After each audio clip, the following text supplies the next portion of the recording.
Sam and Tom were identical twins. They were so identical that even their mother found it difficult to distinguish one from the other, at least during their initial days on Earth.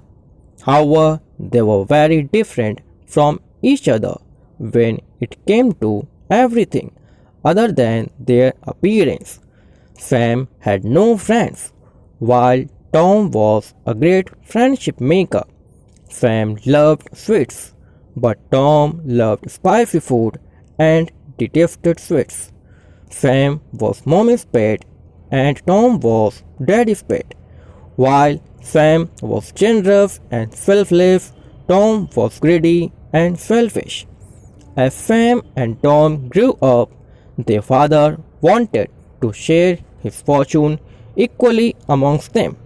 However, Tom did not agree and he argued that whoever proved to be more intelligent and strong would have to get a bigger share of the wealth. Sam agreed. Their father decided to organize a competition between the two. He asked the two sons to walk as long as they could and return home before sunset. The wealth would be divided in proportion to the distance covered. As a rule of the competition, they were not permitted to carry a watch to keep track of the time.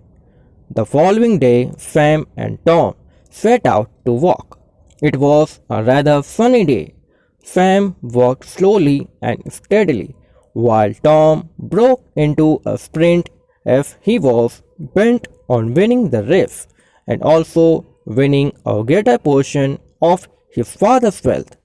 Sam knew that it would be ideal to walk as far as possible till noon and start for home at noon, as it would take the same amount of time to walk back home.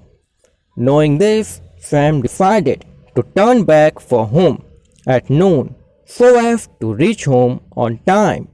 However, Tom, with his greed to earn more wealth, did not attempt to return home even after mid-noon. He walked twice as long as Sam and thought he would still be able to return home before sunset. He hurried back when he saw the sun turn orange. Unfortunately, he could not even make it halfway home as the sun started to set. Slowly, darkness engulfed his path, and he had to drag his tired feet back home. He had lost the race only because of his greed. Greed leads to loss.